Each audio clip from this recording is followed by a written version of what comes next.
So, na-unbox na nga natin ang ating PS54 and this time ipapakita ko sa inyo kung ano nga ba yung makukuha nyo sa package kapag bumili kayo ng ating Bluetti Power Station PS54. So, yung unang makikita nyo is yung kanyang box. It's a very premium box. And then, aside from that, is the unit itself. Ito yung unit natin. Later on, i-discuss natin yung mga specifications ng ating PS54. And then, andito rin yung ating manual. Ayan. May manual tayo at saka yung warranty card. Set aside lang natin. And yung kanyang accessory box. Ayan. Ito yung accessory box niya. Discuss natin isa-isa kung ano yung nilalaman ng accessory box niya. Ayan. So, pagbukas nyo ng accessory box, ang una nyong makukuha dito ay yung kanyang solar cable. Itong solar cable na to, ginagamit natin to in case na gusto nyong i-charge yung ating power station or yung PS54 gamit yung mga solar panels, either portable o yung mga roof panels. So, meron din siyang MC4 connector kasi ito yung pinaka-universal connector sa mga solar panels. At itong other end, yung papunta naman sa ating power station. Next naman ay yung kanyang car charger. Yung car charger, ito ginagamit natin kung gusto mo naman i-charge yung inyong Bluetti products or yung iyong PS54 gamit ang iyong kotse. Kasi for example, ngayon, madalas yung brownout. For example, brownout dun sa lugar nyo, wala kayong mapagkunan ng kuryente. Pwede nyong i-charge si PS54 dun sa kotse nyo. And then, pag uwi nyo, ayan, meron na kayong magagamit na kuryente kasi naka-charge na yung inyong PS54. So ito, very helpful to lalo na ngayon bagyo at puro brownout. The next, ito yung kanyang mga plugs, external plugs. Kasi kung makikita nyo, iba yung saksakan niya. Kasi this unit or yung PS54 or yung PS series natin is came from Europe. So sa Europe, ito kasi yung mga socket nila. So, it's different from our socket dito sa Pilipinas. Pero luckily, si Bluetti nag-provide siya ng socket, ayan, or plugs, sorry. Ito yung mga plugs na pwede natin gamitin sa ating PS54. Isasalpak lang natin siya dito. Ayan. Dalawa yung binigay ni Bluetti. Actually, kasama to sa package. Ayan. So, isasaksak mo lang siya dyan at pwede ka nang magsaksak ng mga AC appliances na ginagamit natin dito sa Pilipinas. So, ayan, meron tayong dalawa dyan. And then next, or yung last na makikita natin sa ating box ay kanyang power brick. Ayan, bagong-bago. Ayan, ito yung power brick niya. Ayan. Ito yung AC cable. Itong AC cable, isasaksak mo siya dito. And then, ito naman yung isasaksak mo sa iyong power station. So, ito 200 watts yung AC power neto para ma-charge yung ating power station. So, ayan yung nilalaman lahat ng package ng ating Bluetti PS54. And this time is itatry naman natin or titignan naman natin yung specifications kung gaano nga ba kaganda ang ating PS54. So this time, i-discuss naman natin yung specifications ng ating PS54. Actually, sa harap pa lang makikita mo na talagang specifications niyan, pero let's go more sa detail. So dito muna tayo sa DC output. Sa DC output, makikita mo na talaga yung kanyang cigarette lighter port. Ayan, magagamit mo yan kung meron kang mga external fridge or other things na ginagamitan ng cigarette lighter port. Meron din tayo ditong DC5521 na port. Ayan, yung barrel type na connection.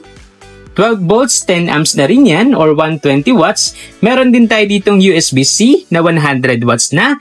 Useful yan sa mga laptop na medyo upgraded na laptop kasi yung mga laptop ngayon you're like Mac or Huawei, USB-C na yung gamit sa pang-charge. Or kung meron kayong mga drone or meron kayong iPhone or Samsung, any device na support 100 watts, kayang-kaya yan dito. Aside from that, kung meron kayong mga lumang devices or not just really luma pero mga devices or gadgets na ginagamitan yung USB-A is meron din tayong Apat na yan, napakarami na yan. Hindi na kailangan mag-antayan na 15 watts na USB-A. So, ayan yung ating DC output. So, sa DC output, kung gusto mo siyang i-turn on, i-click mo lang tong button niya dito. Yan, press mo lang yan. And then, kapag naka-green na yan, ibig sabihin, pwede mo na siyang saksakan ng mga gadgets mo na ginagamitan ng DC output. Ayan. So, next naman tayo dito sa kabilang side. So, meron tayo ditong AC output. Meron tayo ditong dalawang AC port. Ayan, meron tayong special plug dito. And then, kung gusto mo siyang i-turn on, i-press mo lang din itong button niya. Kung gusto mong i-turn off, ayan, magi-green yan pag indicator na naka-turn on yan. Pag ito-turn off mo siya, i-press mo lang din yan. Ayan. So, sa AC output naman natin, meron tayong 700 watts. So, sa 700 watts, malaki na yung power niyan na pwede mong isaksak. Kasi, for example, meron kayong mga rice cooker na 500 watts lang, kayang-kayang isupport ng ating PS54. Yun nga lang, kung magdadagdag ka pa ng mas higher sa 700 watts, is hindi niya nakakayanin. Pero, kung less than 700 watts na mga gadgets or appliances, kayang-kaya niya po yan.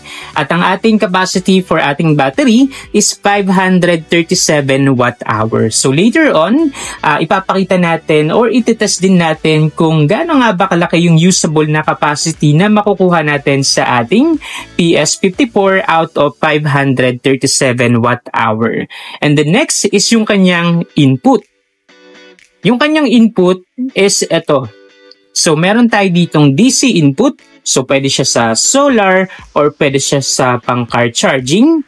And ito naman yung kanyang AC input. So, dito natin isasaksak yung ating charger na isasaksak naman natin yung charger sa Meralco or sa ating mga generator. So, ayan yung specifications niya sa harap. And then sa top, meron din siyang ayan. Meron din siyang wireless charging. Ayan, famous na wireless charging kasi out of mga AC na series ng Bluetti, pinaka-favorite ko yung mga PS series kasi nga meron siyang mga wireless charging. Kasi yung ibang AC series wala na siyang wireless charging katulad ng AC2A, ng AC50B, yan, wala silang wireless charging. Pero ito meron. At meron din tayo ditong sturdy. Yan, sturdy na handle kung gusto mong buhat-buhatin ng inyong Bluetti. So, sa side naman, yan, sa side yung kanyang fan. And then, sa likod yung ating ilaw. Gusto ko to kasi may ilaw siya, no? Magagamit mo talaga siya sa mga bagyo or brownouts. Ayan, no? Pwede mo lang siyang, i-click mo lang to. Ayan. I-click mo lang yan, tapos isang click pa para mas malakas na ilaw. Ayan. Tapos, yung pangatlong click, yun yung SOS. Ayan. Tapos, click mo lang ulit para mamatay. So, test natin kung gaano kalakas yung ilaw niya. Wait lang, ha? Patayin natin yung ilaw dito sa kwarto.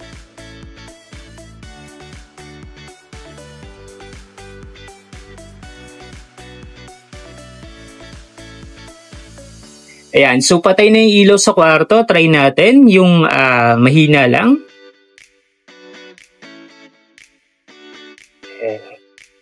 Ganyan siya kalakas. Yung mas malakas pa. Ayan.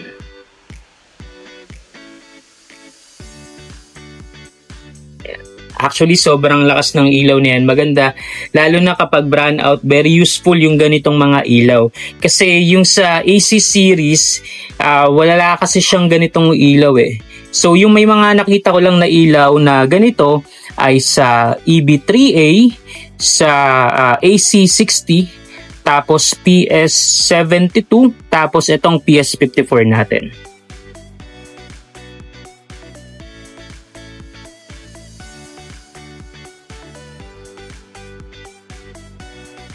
Yan, patay muna natin.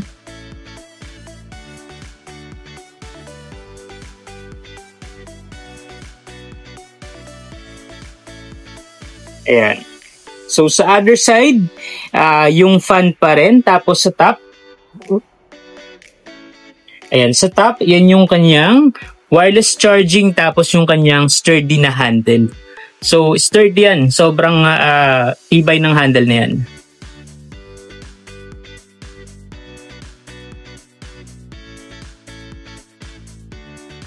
So, sa ilalim nandiyan yung specifications. Meron din tayo ditong rubber para extra protection sa ating Blue Yeti. Ayan. So, ayun yung kanyang specifications. So, this time naman, itetest natin yung kanyang inverter kung gaano nga ba kalaki yung makukuha natin out of 537 na capacity sa ating PS54. So, tara, test na natin yan. So, this time, magka-capacity test tayo para malaman natin kung gaano nga ba kalaki yung capacity na makukuha natin sa ating PS54. So, remember sa ating PS54 is meron tayong 537 watt-hour. So, itatry natin siyang i-drain from 100% to 0%. And then, titignan natin kung ilan yung total capacity na makukuha natin sa ating power station. So, meron tayo ditong wattmeter para malaman natin yung total watt-hour. And then, on lang natin tong AC. Bali yung nakakabit pala dito is yung aking B230 na expansion battery. So, ang consume niya is around 500 watts. So, since 700 watts naman ang capacity or ang power neto is kayang-kaya naman siya. So, dito makikita natin sa ating wattmeter kung ilang watt-hour yung makukuha natin later on sa ating capacity test. So, this time, pero pakita ko na rin sa inyo yung ating china-charge na expansion battery. So, naka-extension tayo dito.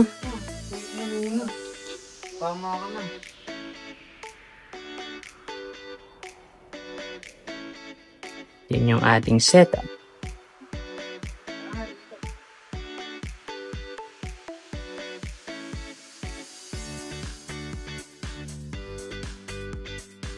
Patayin mo muna to. So, ayun yung ating setup and then, antayin lang natin itong matapos para malaman na natin yung total watt-hour. So, tuloy na nalubat yung ating PS54. Tapos na rin yung ating capacity test. So, this time, makikita natin kung gaano nga ba kalaki yung nakuha natin na capacity sa ating PS54. So, out of 537, and kunin lang natin, 537. Yung nakuha natin na result ay, ayan, 475. So, 475, kung i-percent natin siya, that's around 88%. So, 88%, napakalaking percentage na nun kasi yung standard na percentage ng capacity na nakukuha natin sa mga portable power station, the standard is 85. So, that's already above the average. So, 88% is already a good result. And then also, bakit nga ba hindi siya nagiging 100% na full capacity yung nakukuha natin? So, the reason why is because a lot of factors. Maraming factors katulad ng conversion kasi yung battery natin, that is DC. And then, since yung ginagamit natin dito is AC, kino-convert niya yung DC to AC and meron tayong mga tinatawag na conversion loss. So, additionally, meron din tayong mga tinatawag na yung self-storage niya ng battery niya. Kasi since yung ating PS54 is meron siyang BMS, dapat meron pa rin enough power para gisingin yung BMS ng ating power station. Yung BMS kasi siya yung pinaka brain ng ating power station kasi once na nakatulog yung ating BMS at wala siyang enough power para gisingin, totally hindi na magbubukas yung ating Blue Yeti or yung ating mga power station. So that's the reason why na hindi talaga 100% nakukuha yung mga capacity natin. But 88%, that is a great result. So maganda na siya para sa ating PS54. So this time, itatry naman natin yung dual charging feature ng ating PS54. Kasi kanina na-discuss ko nga sa inyo na meron tayo ditong dalawang input. Yun para sa DC at para sa AC. Para sa AC, ayun naman yung ating ginagamitan ng power brick. So isasaksak natin siya sa Meralco or sa generator or kahit sa ibang power station, okay lang yan. Basta nag-supply ng AC power. And then dito naman sa ating DC input is it's either gagamit ka ng car charger or car charging, ito yan, yung kasama sa package, or pwede mo siyang gamitan ng solar. So kapag pinag-combine kasi together, ito 200 watts, tapos yung solar mo 200 watts, then 400 watts na yon. Tapos ito naman 120 watts, so siguro 200 plus 120, nasa 320 yung makukuha natin. Pero this time, itry natin kung ano nga ba yung makukuha natin. So kunin nyo lang yung inyong charger, car charger. Salpak nyo lang siya dito. Or pwede nyo salpak sa kotse. Or kung meron pa kayong ibang Bluetti or mapagsasalpakan ng DC. Tapos salpak natin yan dito. Tapos ito naman yung ating AC charger. Yan, medyo messy wear lang tayo. Yan. So nakasalpak na sa ating AC, nakasalpak na sa ating DC. So this time, on lang natin yung ating supply. On na natin yung AC and on na natin yung DC. Ayan. Nagkakaroon na ng reading dito.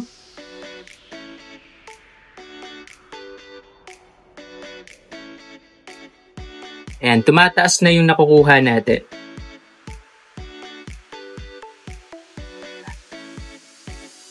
And 309. So 309, may nakukuha tayong 309 or 308 na input.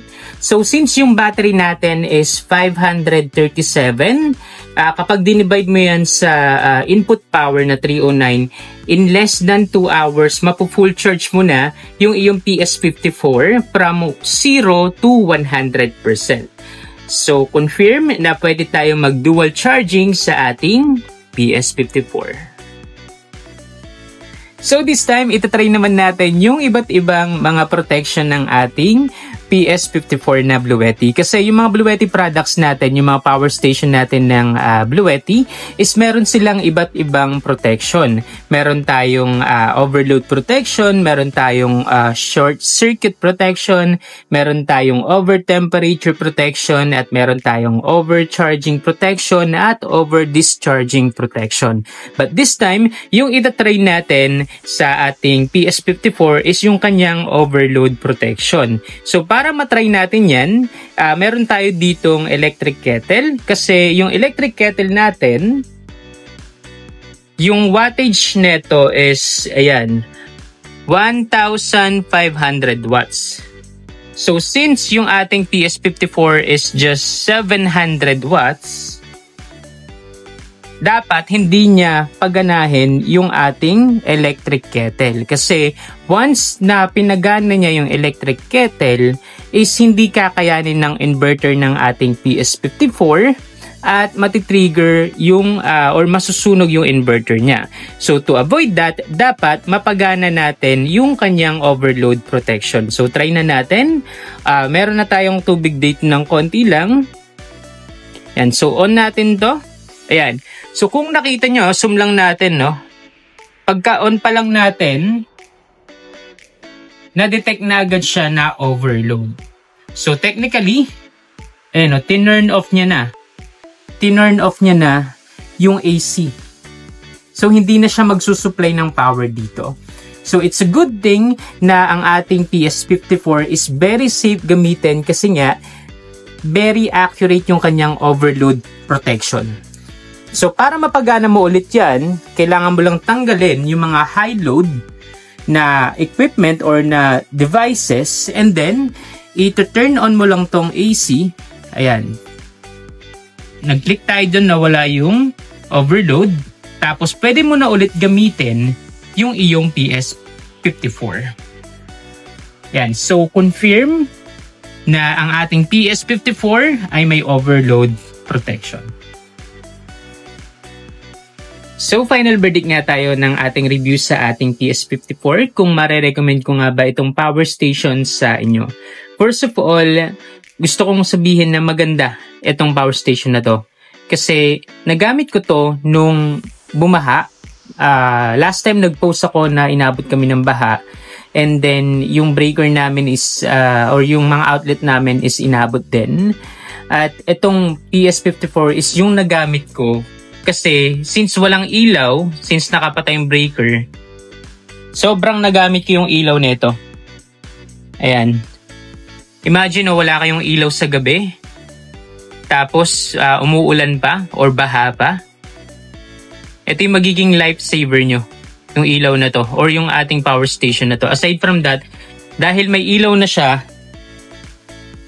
yan, maganda pa yung build quality at saka yung capacity niya.